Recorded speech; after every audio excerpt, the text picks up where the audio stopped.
On this episode of Still Loading, the fastest Mario you know.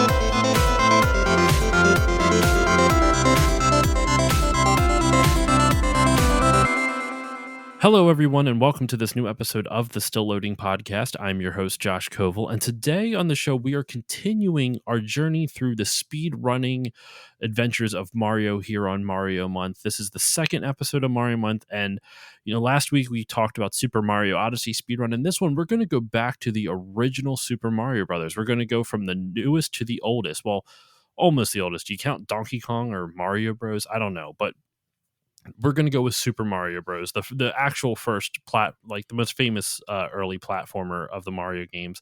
And with me, I have a speedrunner of that game, GTAce, or Ace for short. I'll just call you Ace because I feel like the otherwise it's going to be I'm going to get tongue tied with it. So Ace, how are you doing today? I'm doing great. Dude, thank you so much for coming on. So I first found you because I was trying to find other speedrunners to come on the podcast, and I was looking through the leaderboards of some of the Mario games, and I saw that you have a number of you're pretty highly ranked in a lot of the categories in Super Mario Bros. At least from your profile right here, you're first in the Warpless All Stars category, which for those who don't know, in general, speedruns are broken down to a lot of different categories depending on different parameters that players have to adhere to make the run. And All Stars is the Super Nintendo version of Super Mario Bros. So you did your first place in that, your second in Warpless on the original version on the NES, and your third in the Minus World ending, and fourth in the end. Like you're all over the place. So I thought you'd be a perfect pick for this. And to start off, I wanted to ask you, how did you get into speedrunning in the first place so my listeners can get to know you a little better?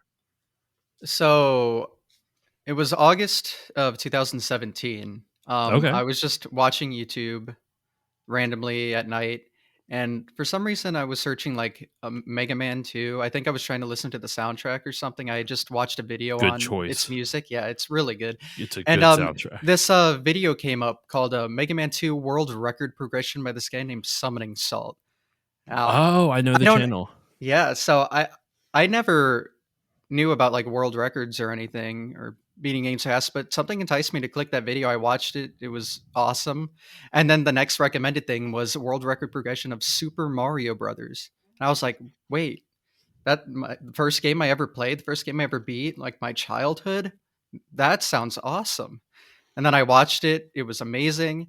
The next day I made a Twitch account, followed everyone that was in the video, and here I am 5 years later almost. And you've risen through the ranks to be one of the top tier players in the game. Yep. It's crazy. So the other question I have, I mentioned to you off mic, you're a couple years younger than me, a good couple years younger than me. So I'm always curious how someone who may not have that same, like a lot of people have nostalgia for the games that came out when they were growing up through adolescence and whatnot. Since Mario Bros. Wasn't out during that time for you, what attracted you to the series and how did you first get into it? Okay, so my mom, I believe, bought an original Nintendo console when she was in college. Mm-hmm. So, and then she kept it ever since. So when I was born and was growing up, that's the only like console we had. So she had me play it, I don't know, when I was 4 or 5, super young. And we just had a small handful of games, but obviously every console came with Super Mario Brothers. So Yep. that was the first game I probably ever played, but it was definitely the first game I ever beat. I beat it when I was like 5 or 6. You are better than I am. I have still yet to beat that game. I've gotten to the final world numerous times and have yet to beat it. It's challenging, especially casual. It took me forever from what I remember. You did it younger than, well, much obviously you beat it. I still have not beaten it, but Yeah. that's really cool though. So I actually, that leads me to another question, because you mentioned Mega Man 2. So because of that, do you have an affinity for older games, like retro style games? Kinda, yeah. When I started getting more into speedrunning, I started to get a better appreciation for a lot of the older stuff, and yeah, like, I probably know more about the NES now than any other console, which is weird because I only had, like, 10 NES games growing up. Dude, there's nothing weird about that. Like I didn't even have an NES growing up. Like I've kind of grown to get in a I'm kind of similar in the sense that like I have an appreciation for consoles that were either before my time or something that I might not be as familiar with. Like I played the NES growing up, but I didn't have one. So I totally understand what you mean where it's something it's like you know more about it than you probably think you should for based off how much you experienced of it as a kid. So I totally know what you're saying. So why Mario then specifically? Like it's just because it was the first game you beat and that's what kind of led you to getting into the Mario speedrunning world? Yeah, I just had nostalgia for it. Like, I mean, it's the first game I remember as a kid, so that always like sticks with you. And I mean, growing up, like eventually I got a Wii, and I mean, I played Galaxy, Mario Kart Wii. I mean, some of my favorite games were there. And yeah, that had virtual consoles, so I had Mario 2 and 3 and World on the virtual console since I didn't have them on the original console at home, and I played those to death. And yeah, I've just had a strong spot for Super Mario Brothers. It's a great series. It really is. And it's funny, for me personally, I came to Mario a lot later than a lot of people. Like I played it growing up as a kid, but I didn't have a Super Nintendo or an NES or I had an N64, but know what's strange? I didn't have Mario 64 Wow. until yeah, I had a bunch of other games, but I did not have Mario 64.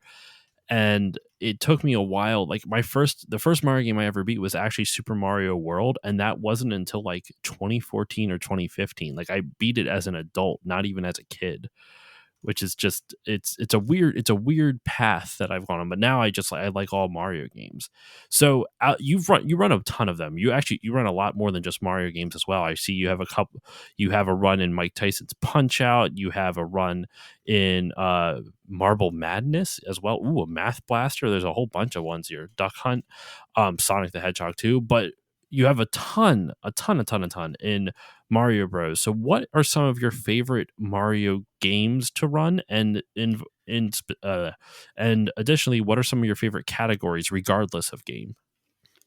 So obviously, I've spent the most time in Super Mario Brothers, and then Super Mario Brothers 2 from Japan. We know it as the Lost Levels when they re-released it on the SNES.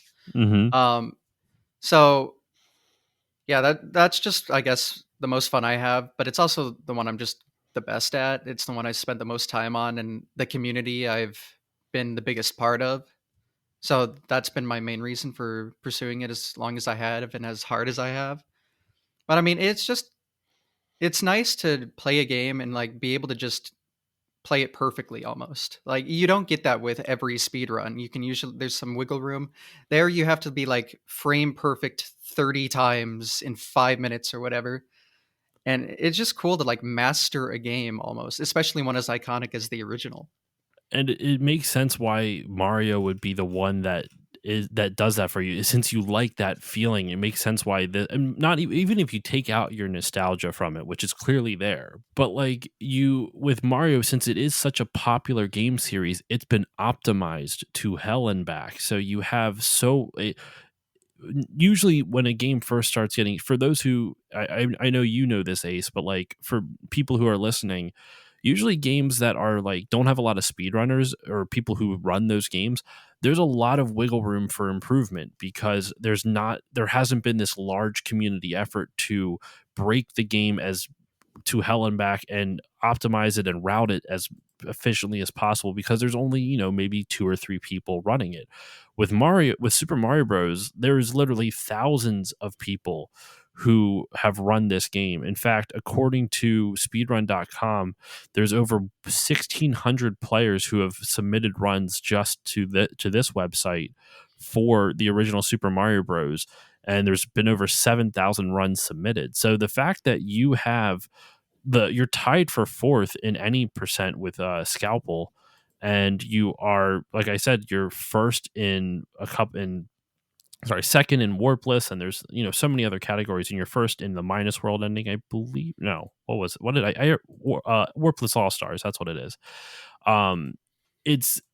really awesome that you've been able to progress through that when you literally have worked your way past 1,600 other players to make it where you're at. And I'm not saying that just to be super nice or anything. That's really cool to see. Like I love. I'm so jealous. All right, so if you could break down some of the categories in the Super Mario for the original Super Mario Bros., what are some of the most popular categories? And I'm sure there's a ton out there, so you don't have to list all of them unless there's not as many as I think there is. Well, obviously, the most popular is any percent. It's the most popular by an incredible amount. Like no other category stands close to the popularity of any percent, which is kind of a shame because a lot of the other categories are super cool. Like we have a whole category extensions board, and there's like 35 categories on there. And Really? so, yeah, some of them they're not fantastic. I mean, I'm a moderator of the leaderboard, so that's a lot of runs to verify, and Yeah. it can get annoying. But some of the categories on there are just really fun, unique challenges to the original formula of the speed run, and you won't see those like get a lot of traction sometimes, and it's just Holy kind of a shame cow. because yeah, it's. I'm scrolling through it now. There's a pacifist run. Mhm. There's I don't know, 10 lives, no infinites. I don't have no idea what that is. What is that? What's 10 lives, no infinites? Okay, so an infinite, you can do the one up glitch and get constant one ups with like a shell. Yeah. So no infinites is not doing that. So you have to collect, one ups legitimately, and you just get to 10. That's why that's a category separation. There's a 10 lives regular, which does that one up trick. Now, does that mean that you have to have 10 lives by the time you beat the game or Once your life counter says 10, that's when timing stops. Oh, wow, so it's literally just the fastest to get 10 lives. Yeah. That's interesting. It's not even about beating the game. It's about just getting lives within the game. I find that insanely fascinating. There's categories now in speedrun games that aren't even revolving around the player finishing the game. It's just about specific objectives within a level or within something. Like it reminds me of like in Breath of the Wild with like the what is it, the dog category? I forget exactly what it is. Like you have to get all the dogs or pedal. I forget it. I Yeah, forget what it is. a definition of speedrunning is just beating a game or an objective in a game as fast as possible. So it doesn't have to beat the game as long as you're like completing something within it as fast. I mean, there's plenty of options for that to happen in video games. So a ton of more speedrun potential. That's really interesting. I never would have thought. I mean, I conceptually I knew about the beating part, but I didn't think about like completing just a specific objective that wasn't tied to the completion of the game. That's really interesting. So, what is your favorite category in out of all of these, or do you, or maybe a list of favorites if that's too narrow of a field? All right, my favorite is Warpless because it's beating the whole game in every level as fast as possible, and that's like the category I've had the most success with, I guess. I've had Hmm. the record in that category 4 times. Oh wow, So, yeah, I had the first 1857 speed run, and I mean, the world record's only a second faster than that now, so I mean, it that's still stands. that's good. And you did that 10 months ago, which is a long time in speedrunning. Yeah, that's a fairly long time.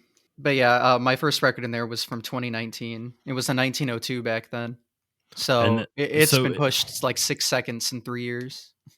that's great, and that's nuts to think about that, like, in 3 years, it's only gone down 6 seconds, but like I mentioned before, Mario has been optimized so much. Yeah, 6 seconds is That's huge. forever in Mario 1. Yeah. That's that's crazy. So what are some of let's kinda dive into the game now in earnest because we've talked a bit about your background in speedrunning and your background with Mario and some of your favorite categories.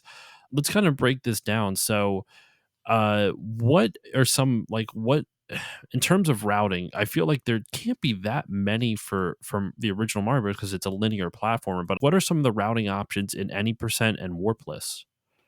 So any percent, you just take the warp zone in 1-2 to world 4, and then the warp zone in 4-2 to 8-1. And that's just the Mhm. fastest you can beat the game. So that's your any percent.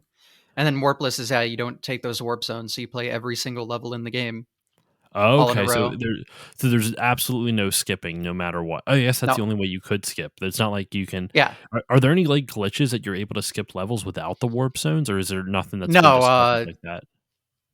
yeah, no, there were like there's like the whole minus world thing, Mhm. but you're not really beating the game there. Yeah, if you look at an 80% run, you're taking the warp zones that are in the game. There's no way to like glitch your way past some or anything. It's pretty straightforward. That's what I figured. I mean, I feel like routing is more of a it it depends on the game. Obviously, Mario I always felt would be like super straightforward, but I wanted to ask just because I didn't know, so I wanted to see if there was anything that's just outside of knowledge that I could have obtained from watching a run of it. But now, thing that I can't know from watching a run of it is how like actually before I ask about different strats and whatnot, could you explain the minus world thing to my listeners? Okay, so the minus world ending you probably see like on the category extensions. There's a minus world, and that's the North American version. You know, the infinitely looping 7-2 is what that is. So the timing for that stops when you enter the pipe at the end of that level, and that's actually a tied world record, which is perfect uh, from like 10 runners now. And luckily, I was the first to get that perfect run, so my name's up there on the top, even though it's Holy tied. cow. I Yeah, see what but you're saying. There's like 1 minute, 35 seconds, and 559 milliseconds. And there is, holy shit, I didn't realize how many people had that. yeah, but it's because it's 1.5 minutes of a game that's perfect, and yeah, it's just that's a perfect speed run, so you can't go faster than that. Has TAS been able to, for those who don't know, TAS is tool assisted speedruns. It's generally someone will pretty much program a game to be beaten in the fastest way possible. There is still some limitations because it is still someone programming the character to move and having. I don't know exactly how TAS is done, how in terms it's programmed, but that's what TAS is: tool assisted speedrun. It's where a computer runs the game for you, so you can. It's it's interesting to see for even runners I would assume because then it shows the fastest possible way to beat a game and that gives runners something to like search for and find ways that they can get around some of the things that are supposedly impossible for humans to do. I can go into a little bit of detail. So Sure. people make a task by so you have like your emulator, and then there's like an input thing, and for each frame you can set the exact inputs that this thing will perform. So I mean, tasks take forever, especially like super optimized tasks. They take forever, a bunch of re-records to get it perfect, and Yeah. tasks will spend forever making those. I've tried making a few myself, and they take forever just to do some stupid thing for fun, just to make it look cool. But yeah, they're very hard to make when they're especially super optimized. So testers should get a lot of credit for what they do. It seems very grueling and grinding. It kind of reminds me of the video game equivalent of stop motion animation. Yes, that's a good Right? it's like a player piano, like, you still have to make all the notes, but then the piano Yeah. will play it back for you. But you still have to manually do everything and yeah, it just it I can't imagine because like you said, if they'll play through and if they'll have to play through one section perfectly and if they fuck up the next section, then they essentially have to pause, r- like you said, kind of cut everything up and then redo the inputs. It's like adding all the inputs of perfect sections together into one perfectly inputted run. Yeah. It it's very interesting. So to refer back to my original question, has there been any tasks of the minus world one to get better than the 135 559? So, with that category, it just happens to be perfect because I don't know if we talked about frame rules yet. Everyone We knows have not. about them. That's I do not know about frame rules. Go Oh, on. alright. This is a rare occurrence because everyone usually knows about it because they, like, watch a video and it's the Well, one thing about Mario that is, like, beaten to death. So, I understand it's there's like frame perfect tricks. Is that what you're yes. referring to? No, Okay. so when you finish a level, the game checks for the completion of the level every like a third of a second. It's 0.35. Hmm. So every 21 frames, it'll check for the completion of a level. So you can only beat levels in increments of that time. Really? Oh wow. So I didn't. I legitimately I did not know that. And that's really fascinating. Okay, go on. I can do the bus analogy now, and you don't know what I'm talking about. This is Yeah. crazy. So, yeah, so Darbian, he was like the biggest Mario one runner like back in the day, mid Hmm. 2010s. His analogy for it was you like imagine a bus stop and it runs on a schedule. So even if you like show up early, you still have to wait for the bus to take you to the next level. And those buses come every 0.35 seconds. So you cannot beat a level uh, like if you beat a level with 20 frames to spare, you'll still have to wait those 20 frames. But if you beat it 1 frame faster, you then saved 21 frames. That's that's really interesting. So ideally, you would want to get there like within the 2 or 3 frames before the Yeah, next the bus, earliest quote bus. unquote, arrives. Some of them you get there with no frames to spare. Some of them you can get there with a few. Like, so when it comes to a task like the minus world, you tie the task in 1-1 because you arrive there on that frame rule, and 1-2 you tie the task, and then the water section just happens to be perfect. So I don't know if there's like a task of minus world, but if there was, it would be 135.5, whatever, Well, 559. yeah, Yeah, 559. it Yeah, would be that. Now, the task can do something called left plus right, where it can press left and right at the same time, and that could probably save time. But on an original unmodified controller, you wouldn't be able to do that. So that's why left plus right is banned in RTA speedruns. that makes sense. And for those who don't know, RTA means real time. Real time. What Mhm. does the A stand for? I think it's real time attack. Real time attack. Okay, that makes sense then. Yeah. So that that that makes sense. That's super interesting. And I didn't even think about, like, I understand the different, I understood, like, frame perfect stuff, but I did not know about how the game itself checks for completion of a level. That's so fascinating. Really changes the speed run. What I think is really interesting about that, I said this actually in the previous episode with Spike Vegeta. One of my favorite things about speedrunning is that it offers an insight into programming, into the game's programming, that you would not get by any other easy means. Like, we don't have access to like Miyamoto or Sakashi Tezuka to go ask them about a game they made 40 years ago and be like, how did you program, you know what I mean? Like, you don't Yeah. have that, and you don't definitely don't have access to the source code. So speedrunners, I find super interesting, and not just for Mario, but like all games where you find out how the game logic, what its logic actually is. It's no longer this arbitrary thing. Like, who would have thought that, like, you when you beat a level, that you actually would have to wait frames? It means nothing to the person because 21 frames is like in the blink of an eye, pretty much, so but that, once again, that is speaking to how optimized this game is. And for those who don't know what I mean by optimization, it's just how efficient everything is. When the community optimizes a game, it's the arguably the best it's either ever going to be, or it's very hard to get any better than that. And like you were saying, the minus world run is 100% optimized. A task can't move unless you said the with the minus, or hitting left and right at the same time, which is banned from RTA. So this is as perfect. It's as perfect as it will ever be. This is 100% optimized. So it's really interesting that, like, you have to figure it out down to the frame count of completing a level. That's fucking insane. Yeah. Are there any other interesting things like that involving just some of the other category runs? Well, I mean, this frame rule system, that's what we call it, the intervals. I mean, they're in every speed run. Like every Mario speed run, you have to worry about those.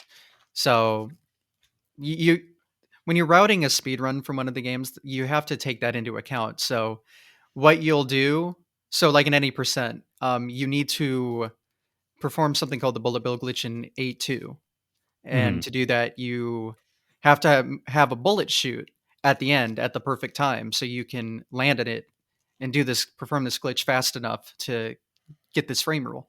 So in order to get that bullet bill to shoot, you're basically manipulating RNG by like waiting at the title screen and starting the game at a specific frame rule and then matching every frame rule up to there. So when you arrive there, you get the same patterns every time. And that's Wow. and in Warpless, where that's like 18 minutes, the route is doing that entire time. So if you like, I don't know, watch my run and you like of Warpless and you go to the Bowser patterns, I know what Bowser's going to do most of the time, or I'll know what uh, bullets will shoot on this thing, so I'll know my pace, or I'll know what like 5-3 has bullets that shoot randomly. I know well those will be, and 5-4 like the fire bars can be in different positions. I'm getting there where they'll be nice, and I can get through them fastest. It's all incorporated into the route. You're like manipulating luck using these frame rules, but you have like 21 frames to do it, so it's not as hard as it sounds, but it's just like matching it for the entire run, making sure you're always on the correct pace. But that's still nuts to think about. So how do you know when, because like you were saying, you have to basically start the game on a specific frame on the start screen. How do you It's a calculate? frame rule. Like starting the game has that 0.35 interval too, so you have 21 frames to start the game at a certain time, which is Uh, a fairly big window if you have like a timer counting down next to you. Like if so you is see a your speed run, you'll see like -4 seconds, and they'll start the game and hit the split at the same time, and it'll count down, and they'll start at like -2.7, and then that'll every time start you at the same exact frame because of the frame rule system. okay?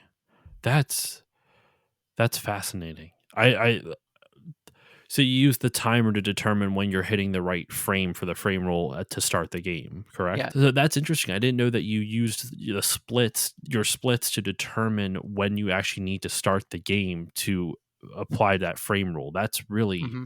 That's fascinating. And for those also, once again, I know you already know this, Ace, but like for those who don't know, RNG means random number generator, but it in lame in but that's very specific. It doesn't actually mean a random number generator. It more just means the randomness of the game in kind of like a nebulous idea.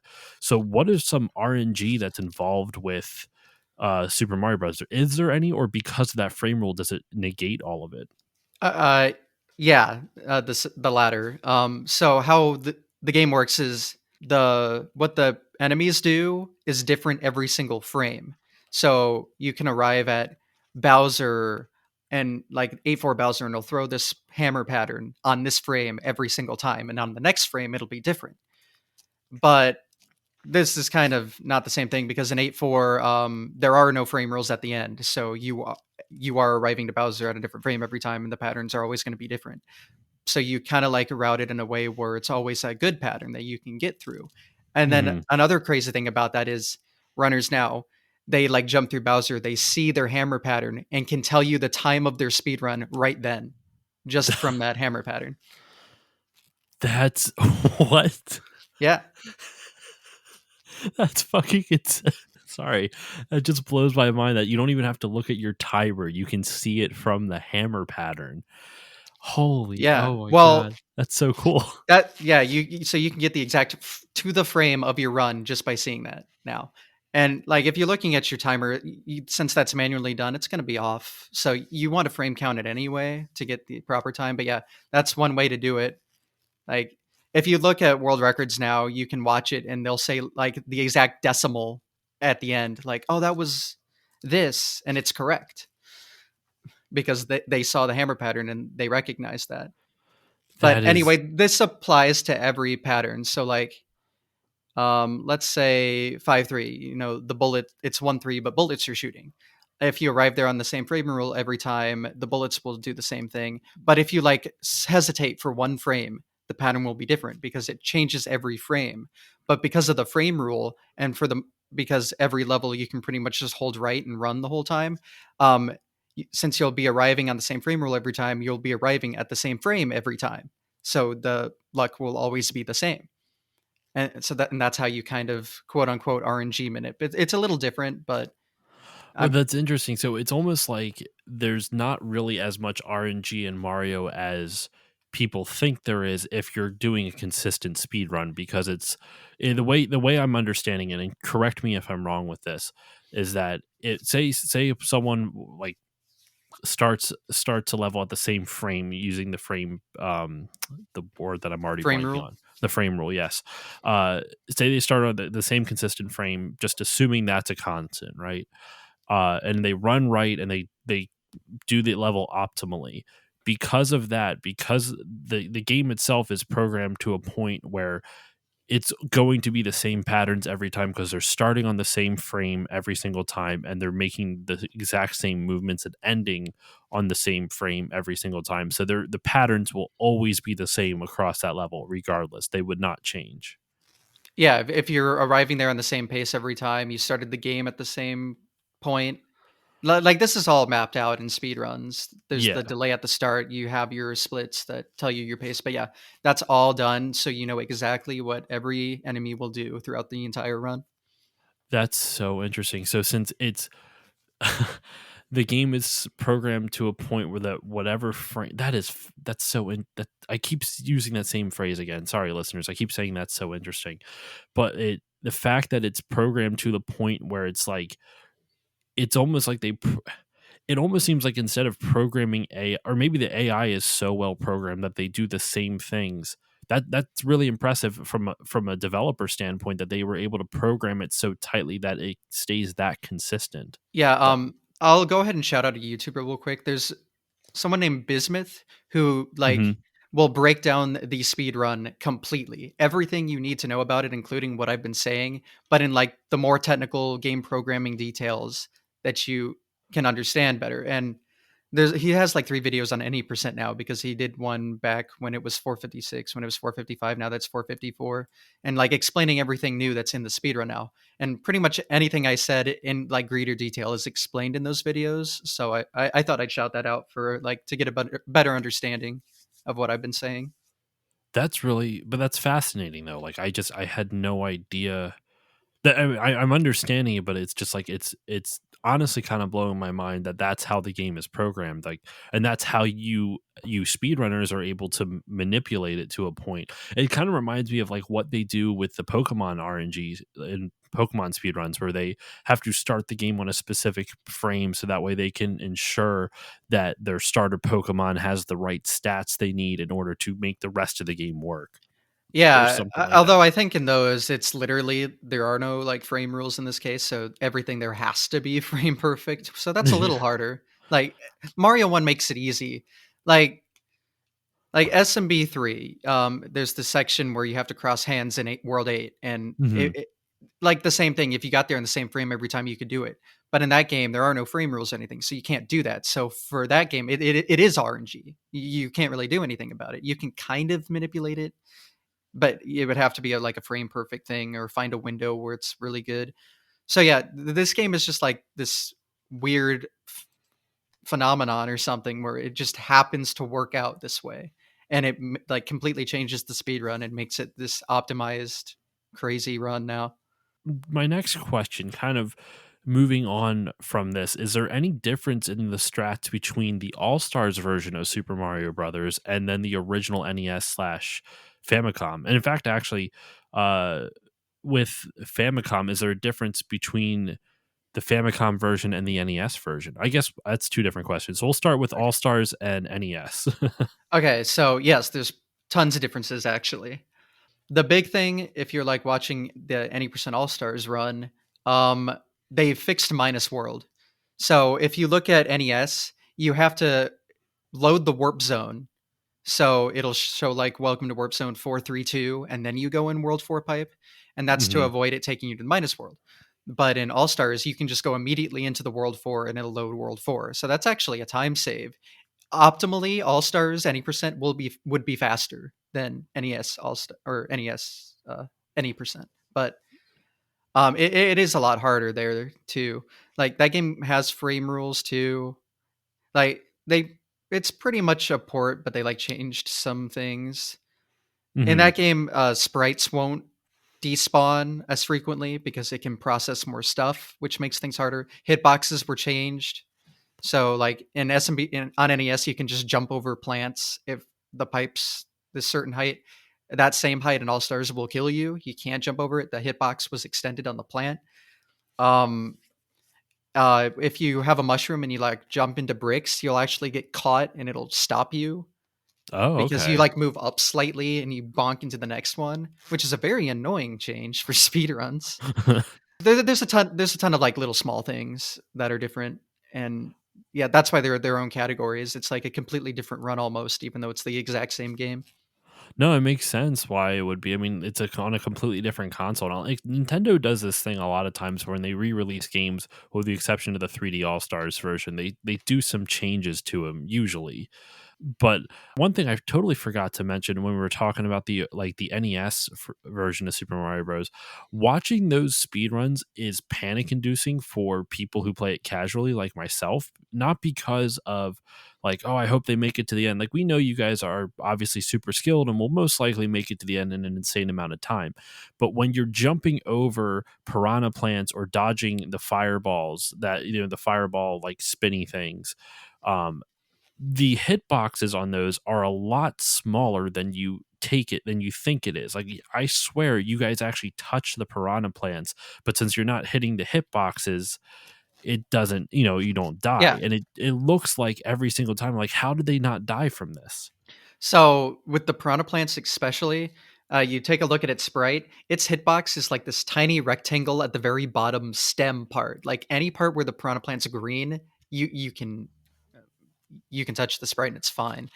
So not only is it like We've been lied to for years. I know. Not only can you like just jump over plants, but there's like a 10 frame window or something to just full jump over it. It's not even, you can do it casually. You can just run, jump over it, and it'll probably just work. Anyone can do it. I feel like it's just that mental block of like, I can't touch this because I'll die. Like, you're so used to like Yeah. anytime you touch it, you'll die. But it's literally like you said, you have more space than you think you do, and most likely you could just get through it, no problem.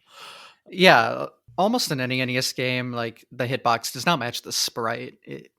There's always some variance. And when you like know that and you can route around it, so you know, okay, the hitbox is here, so I don't have to worry about this area. It makes a lot more sense in a speedrun sense, but yeah, Oh, casually, yeah, you wouldn't think about that. So you're like, oh, it's how are they doing that? They must be cheating. You'll see that a lot. witchcraft. You're cheating because you didn't die to touching the plant. That's like the most common you're cheating accusation, and it's like it's just how hitboxes are. I mean, there's a graph I could probably find that shows where all the hitboxes are, and you can see none of them are good. I mean, they were still trying to figure out everything back then. I mean, Super Yeah. Mario Bros. Is interesting because it came out like a few years in Japan earlier than it did in the US. So like, it's for as much as it's like clear it's an early NES game, it's even earlier than like in terms of like Nintendo's like development history because it came out so like a couple of years. I actually wait, it might have only come out like a year before in Japan. I'm blanking on this. I I think it was think like SMB 85. one came out in '85 in Japan too. Yes, 85 in yeah, actually, I'm totally wrong. It was 85 in Yeah, I Japan, used to like you think it said. came out in '83 in Japan for some reason, and That's I when the think Famicom came out. yeah, that's when the Famicom, and you assume it's probably like a release at the Like, same y time kind of deal, like it yeah. was here. But yeah, I think that's just a common misconception because I think I've heard that a lot, and that's not Yeah, true. 100%. I mean, I'm looking at it right now. It was released apparently September 13th, 1985 in Japan, and then sometime later that year in North America. And then it made Yeah, its way over to Europe and Australia in 87, almost 2 full years after. Man, Europe got shafted with Nintendo. yeah. I think SMB three came out a year or two in Japan before the US. That definitely did That's yeah. because when we got the American Super Mario Bros. 2, which I mean, for those who don't know, it's a pretty common fact now, but just in case somebody doesn't know, like Mario 2 in the US was not the real Mario 2. It was a port with Mario sprites of a game called Doki Doki Panic. Um which I actually kind of like that they did. I think that was a smart choice to bring Doki Doki Panic over Yeah, I can instead provide of a little bit Lost of extra Levels. insight into that game too. Sure. They actually changed a lot, uh, making that game over here. Like the music's a little better. None of the Doki Doki characters could run. That was a completely new feature. Was Hmm. holding B to run in SMB two, I did not know and that. Okay. I'm the same development team that made all of the original Mario's made that game. So Yeah. you see POW blocks; those were there in Doki Doki, and those are a Mario item. So it's essentially still a Mario game, even when it was Doki Doki. Because it's the same development team, it was just made for this other thing, so all the characters and story is different. I find it interesting too that some characters that were made specifically for that game, like Shy Guys, ended up becoming like a staple of the Mario series because of that Yeah. game. And like I find that really interesting. And yeah, the music in that game, I didn't know there was actually a music difference between the Japanese version and the or the North American version. That's really interesting. Yeah, if you listen to both of them, like there's some extra music in like the main theme even. Like it won't loop immediately. They added like this whole extra part at the end. And speaking of Japanese versions of things, I have two questions for you kind of in regards to that. One, is there a difference between the American version of Super Mario Brothers, or the North American version, excuse me, and the Japanese version? Okay, so the NES and the Famicom, like just the regular Yes. Famicom version, no. Not to my knowledge. They're the exact same. However, there's a Famicom disk system version of the game Hmm. too. That is different. So I'll bring it back to Minus World because you I think you were asking about Minus World ending and I went That on the was tangent actually of literally Minus World. going. That was going to be my very next question, because I see your third place record in Minus World Ending is with the Famicom Disk System. Yes. So the Minus World on the Famicom disk system version is completely different. Hmm. Minus one is now an underwater 1-3. And then you can beat that. And then minus two is 7-3, I believe. It's the bridge with the fish. And Hmm. I believe it's the 7-3 variant. So then you can beat that. And then minus three is underground 4-4 with like random bloopers floating around. It's weird because it's bloopers in a ground. Like it's not an underwater level, it's a ground and there's bloopers floating around. It's really weird. But yeah, you can beat that. And technically you're like beating the game because you're beating a world greater than 8.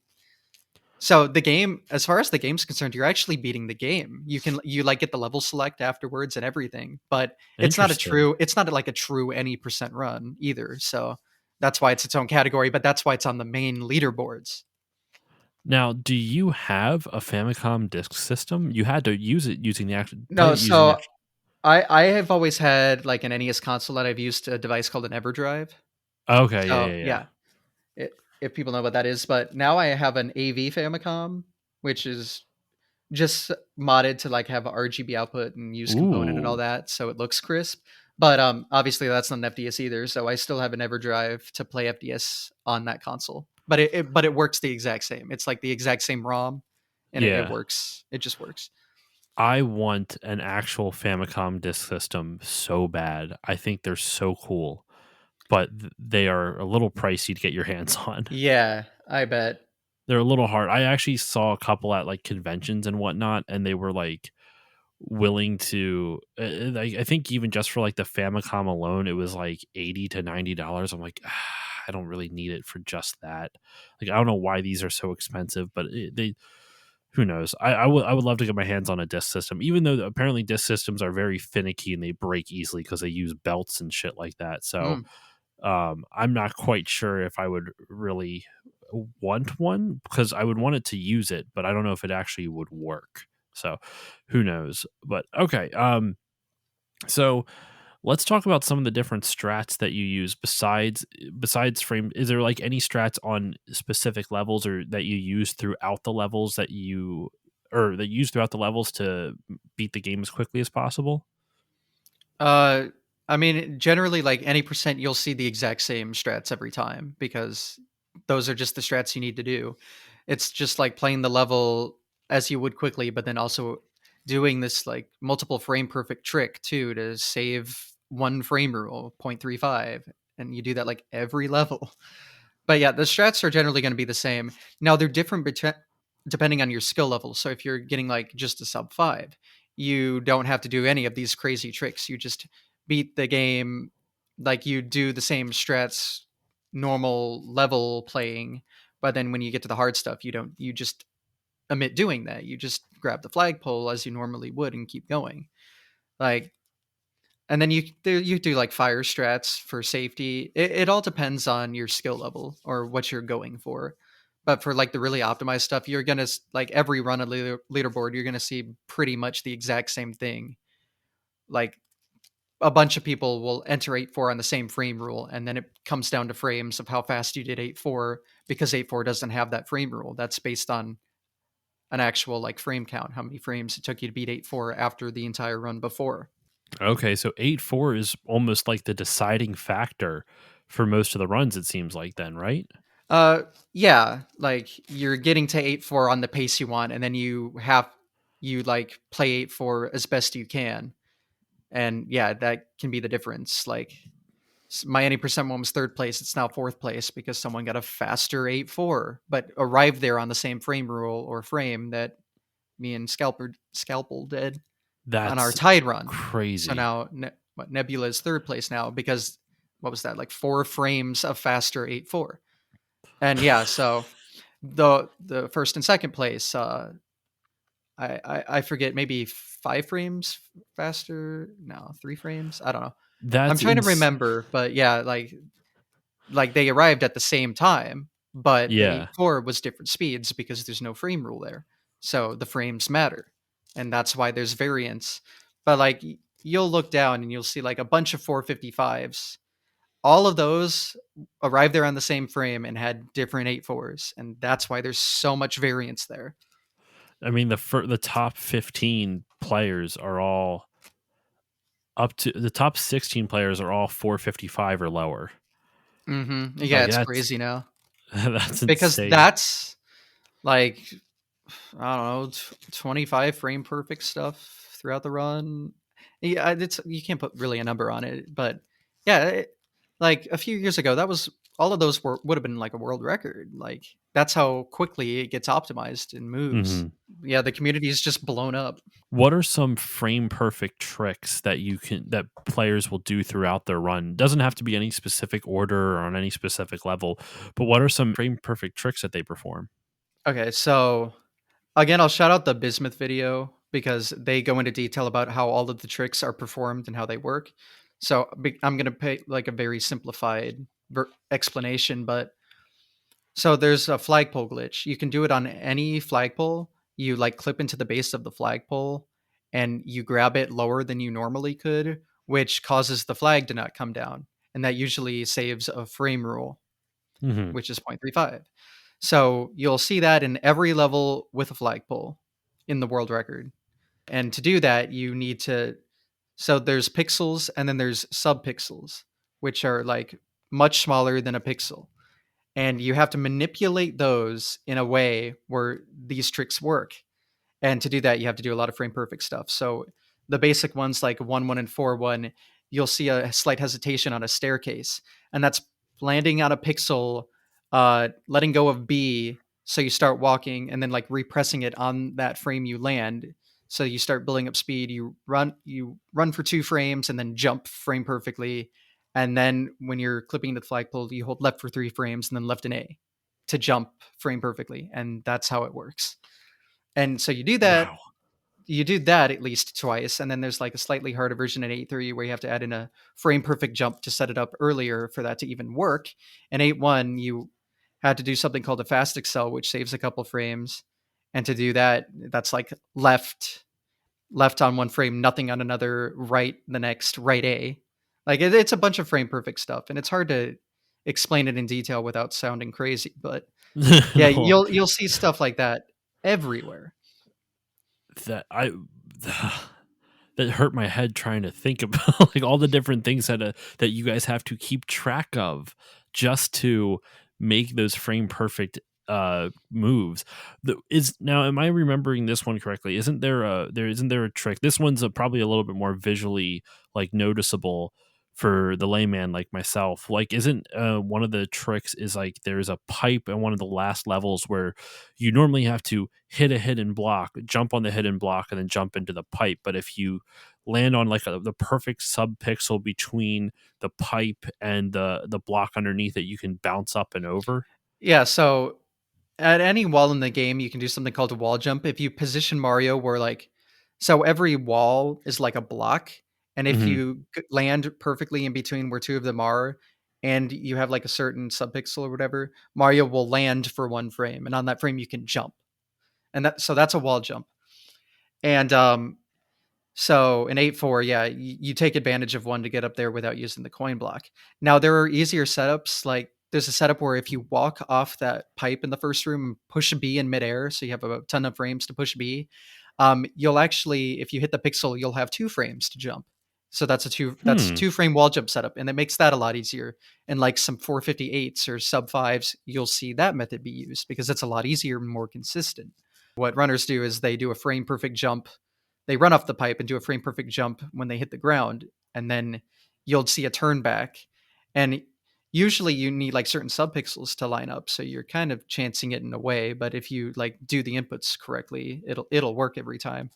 But yeah, that's like a frame perfect jump to do it. I'm just getting disgusted listening. If you No. want an easy glitch, in 8.4, if you scroll the screen far enough in the third room where the cheeps are flying and go Mhm. back into a pipe that would usually take you backwards, you can load the water room. It can only load one warp zone at a time. So if you scroll it fast enough to load the water room, you can go back in the pipe and be in the water, and that's actually faster. You'll see that in room 3, people turning back, going past the pipe, turning back, and going into it. Oh, okay, yeah, I think I've seen And that so in that's a runs. more simple glitch that's used. Like anyone can do that. And You then don't there's even a yeah. slightly harder version in 4.2.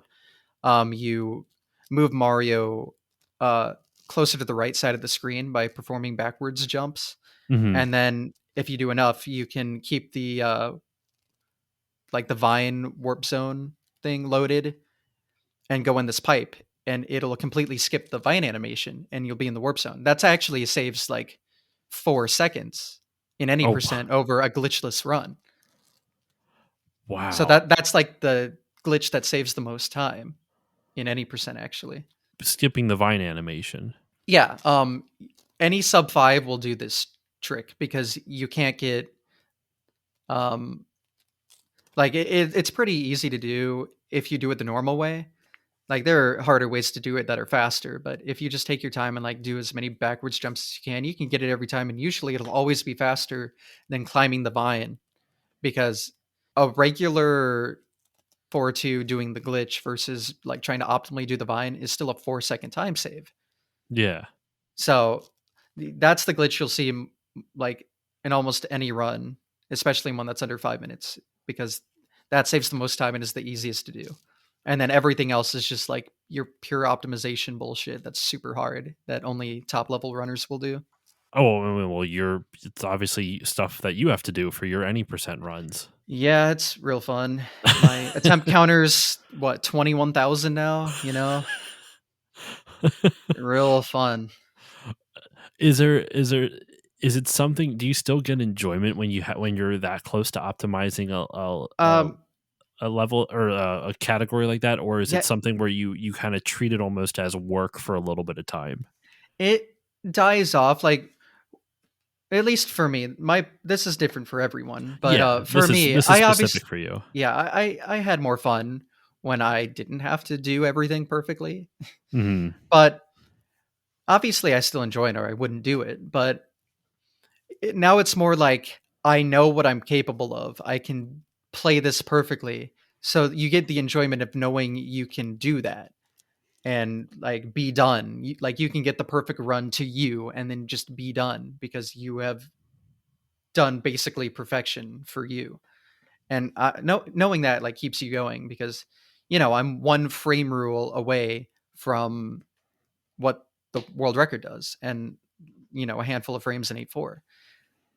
Like that's not a lot, and I'm not saying I'll ever get the any percent record, especially probably not now. There's so much competition, and I've been kind of burnt out of any percent specifically because it's just such a grind and such a You have it to have involves a so much yeah, time. yeah. But Well, like you said, 21,000 attempts. Like that's yeah, like, and that's not even a lot compared to some people. Like, I made an estimate earlier when someone asked, but like every just Mario 1 category I've ever done, if I added up all my attempt counts for all of the speedruns, it's probably like 75,000. And I'm not talking about even lost levels or any other game I've run a lot. It's probably closer to 100,000, but yeah, wow. it takes some serious time. Take some dedication and some time. It's got to be it's like it's one of those things that I feel like if you enjoy it, almost becomes like a zen. I mean, not all the time. Obviously, there will be anger involved when you're like Oh on a yeah. world record pace, and then one minor thing fucks it up, and you're livid at that point. I'm one to get angry, yeah, but that's not true for everyone. People brush it off, and I mean that's probably better. But yeah, Like I've definitely felt the anger the and that the rage, the rage. the Yes. rage. That's funny though.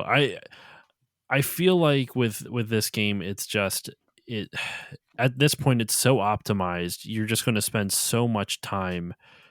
The amount of time in it is just be insane to do it. But I really admire the fact that like you and all these other runners have put so much dedication into this. I know it's a lot of effort to put into a video game, but it's kind of cool to see what like that effort. I honestly feel like pays off in more ways than just like the bragging rights of being in a top record leaderboard. Like obviously, speedrunning now has done stuff with like games done quick and other charity event. It's become a big thing for charity events for to help raise money, and that's awesome. But also I feel like in terms of video game history and preservation, like I really like video game history. Listeners of the podcast know I'm really passionate about it, and I feel like speedrunning offers an insight into the developer's minds that you would not get just by analyzing game design. Like you're analyzing the game design down to a technical level, no longer just like a personal or like a opinion, almost like an opinionated, this isn't anyone's opinion of a game's design or like an analysis of another developer's design. It's going down to the technical specs of how a game ticks and determining this is why a game is the way it is, and I find that's really interesting. So it, it's kind of cool that this happens because I think I'm all saying that because I feel like some people listening might be like, well, why would someone do that like 21,000 times or 75,000 times? Like, besides the fact that it's fun, like you find enjoyment out of it. I think it actually offers an important service to video game history. So I, I don't know. I don't know where I'm going with this. I just find it really interesting. No, I definitely find that interesting too. I'm a nut for history and preservation as well. Like I find all of that incredibly interesting myself. But yeah, I sometimes wonder if we know more than the devs did about So certain sometimes you stuff. do. It's true. There's a lot of. I mean, how often in GDQ do like devs write in and be like, we didn't even know it did that. Oh yeah, it does happen frequently with more modern stuff. Hmm. It's really interesting. I'll I want to explain more. You said like, why would someone do 21,000 in Yeah. attempts and whatever, just for fun? Well, like yeah, you find the enjoyment in like improving yourself at what you're doing. It's like any sport. You like I don't know, you want to be a great baseball player or something, so you do it a bunch and you find Yeah. enjoyment in that. And there's like the whole community aspect. Like speedrun community is just amazing in almost every way. Hmm. So you find the enjoyment of being part of a community, you find the enjoyment of streaming your attempts and talking to people while you're doing them so you're not going insane. Like if I was doing attempts just like without streaming, I probably wouldn't be here because it takes a mental toll on you. And to have that distraction of like other people and bringing enjoyment to them, it just keeps you going. And that's why I pursued it as long as I have. I admire that you have because it's something that I couldn't do. Like I don't one, I don't have the time, like I was telling you off my parenting and whatnot. Like Yeah. I don't have as much time as I used to. But two, even if I did have the time, I don't think I'd have the patience for it. Like it really takes a specific type of personality to be able to do this because it's a very it's being able to look at your own run and be like, well, how can I optimize this just a little bit further? Where could I save some frames? Where could I save some seconds and whatnot? And I mean, this game, it's down to frames. Like it's like I Yeah. was saying at the beginning, like optimization in the beginning, it's a lot of wiggle room. You can shave off seconds or minutes. This game is so optimized, you're lucky if you shave off frames, which is what Yes. the purpose of which is why these games get broken down to the and making sure you end the game at a specific number of frames, which is why it was needed to calculate that the game checks if you've beaten a level every 21 frames. Like that just blows my mind. Yeah, it's ridiculous. Especially that every game has its own, like, how Hmm. optimized it is and all its crazy how much they know about it. So, I mean, Super Mario Brothers isn't alone, but yeah, No, it's it's a not. game that everyone knows. Like Super Mario Brothers, oh yeah, of course. Everyone knows what that is. So to understand how much we know about it because it's this well-known game and it draws so many people. Yeah, it's a special thing just with how many people know about it. And with that said, I think we're about ready to wrap up this episode's Ace. Is there anything else about the original Super Mario Bros. You would like to talk about? Is there anything that I didn't ask that you think people should know about the speedrun of the game? I'll have to think about that because I think I went into pretty good detail about most of the stuff I thought needed to be said. Oh, you definitely did. This was Um, fascinating for me. Like I knew some things, but like we mentioned with the frames and the bus analogy, like I had no idea. Yeah, and again, I just find that really surprising because it's like a meme within not just our community, but like speedrunning. Everyone knows that. So, I mean, I found it really cool and interesting to be able to say that to someone that's like, "Whoa, that's a new concept." Because Well, it's a like beating a dead horse meme now to the community where you never get that anymore. I think there's a perception, and this isn't too about the speedrunning community in particular. I feel like there's a perception to certain communities though that like once you're so ingrained in it, something that's common knowledge to your community is surprisingly uncommon to everyone else. Like I like speedruns, but I would not consider myself part of the speedrun community because I'm not active on speedrun.com. I don't join a lot of speedrun discords. I'm not hanging I don't speedrun on Twitch at all. And so if you're not active in that community, but you admire it from afar, it's not surprising you don't know about that. And I find the same thing. Like when I talk about video game history on my show, and I'll talk about specific elements, but like I mentioned the Doki Doki Panic thing. Believe it or not, a lot of people who are into video games don't know that. It is insanely common in the retro gaming community. Like almost everyone in the retro game community, that's like there's like I feel like there's two video game history facts that everyone always references. Doki Doki Panic is is the American Super Mario Bros. 2, and Nintendo created the PlayStation through that failed partnership thing. You know what I mean? Like I feel Yeah. like people who know video game history even a little bit or are involved in that community, that's a super common thing that it's like an easy little fun fact to drop on people who don't know it and they're like, whoa, that's crazy. But I'm always hesitant to bring it up on the podcast because they're like, well, everyone knows this. It's actually not the case. A lot of people don't. Because you're like, especially when you have a podcast or any content creation that you're broadcasting to people outside of your community, within your community, yeah, it's common knowledge, so it feels weird to bring it up. But it's outside of it, not a lot of people know. And I've run into that a bunch of times with my own show. I'll say something that I think is like common knowledge and it's not. And I'm like, I don't mean it in like a mean way. Like, how do they not know that? I'm just pleasantly surprised. Like, oh, there's someone got to learn something new because of some random bullshit I did. That's kind of cool. Yeah, it was a pleasant surprise for me. You're so used to just everyone knowing about it, and it's like, Hmm. oh, I can explain this to new ears. Wow, It's I don't get fun. that a lot because It's fun. everyone I interact with knows that. Well, and like also like the way I approach this podcast is I assume my listeners don't like when I say something I like that I know you already know. I'm not saying it to like either like talk down to you or like be patronizing. I'm saying it because my listeners like maybe they don't know it. I don't know who's listening to this. I treat it like someone who may not know what we're talking about is listening to this. So, and I approach it in a way that like maybe they'll be interested in this afterwards and hopefully get involved in the speedrun community. Maybe Super Mario Bros. Might be a little bit heavy to start off with, but there's a lot of resources out there to get people into this run. I actually think Super Mario Brothers is the perfect starter speedrun. Really? Okay. Well, because It's so heavily optimized, but if you're starting out, you're not worrying about all that. And it's actually like a True. pretty simple run to learn.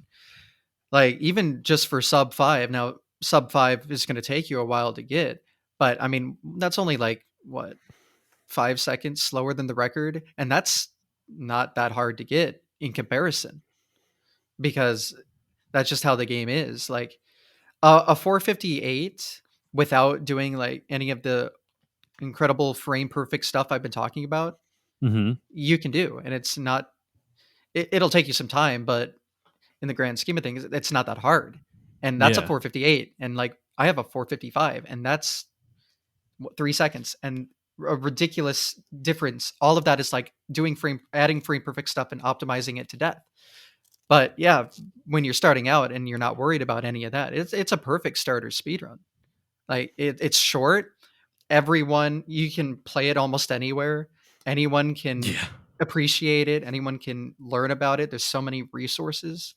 Like yeah, my number one recommendation for a starter speed run. I never really thought about it that way. I guess you're right because there is so many resources and it's such an easy run to get into. I was thinking more if you wanted to get to the top of the leaderboards, it's not if your purpose to speedrun it is to be number one, it might not be the thing for you. But if you're just trying to like learn speedrunning, that makes a lot more sense. I would agree with that. I Um, think if you're like starting speedrunning to be number one, that's not exactly a good thing not the personally. healthiest mental space to Like get I into. went into it because I loved the community and thought it was fun. It just happened that I pursued it enough to where I got to be one of the best and have held hundreds of records on tons of categories in it over the years. Hmm. But yeah, it wasn't my intention to be the best. I did it because I enjoyed the community and I had fun doing it. And I think that's the important takeaway is if you want to do speedrunning, get involved in communities. Make sure Yes. to start off small and don't like practice. Like if you do a run and don't reset it. I struggle with that personally, but if you're doing run, just do one run, make sure not to reset, do something, and then your second run, you can improve off of it right then and there because your first run's always probably going to be your worst. Oh Like, yeah. yeah, you never need to worry about being number one. Just do it because it's fun. That's what's important. Now, where can people go to learn about running this game? Like, where are some of the resources that I've referenced? Where can they go? Okay, so speedrun.com page has like resources and guides tabs, and that's full of information. You'll see tutorials from people like Darbian and Cosmic and a bunch of other people, probably all listed there. Hmm. And those are your best bets to start off because they go into detail of just like the basic stuff. None of the like bullshit that I have to do or a Hmm. bunch of people have to do for that matter. But yeah, it's just a great way to get started, learn a bit more. I've mentioned Bismuth a bunch because he explains the speed runs. If you want to learn more about how everything works specifically, that's where you want to go. If you want to like learn about the history, I mentioned Summoning Salt. That's what got me into this in the first place. He has a video. It's about outdated and old now, but I mean it's still a good history lesson, and I know he'll update that later anyway. Hmm. But yeah, there's just so many resources out there, and you can just have at it. Like learn what you want to learn, see what you want to see at your own pace, and that's how you'll find the most enjoyment out of it. All right.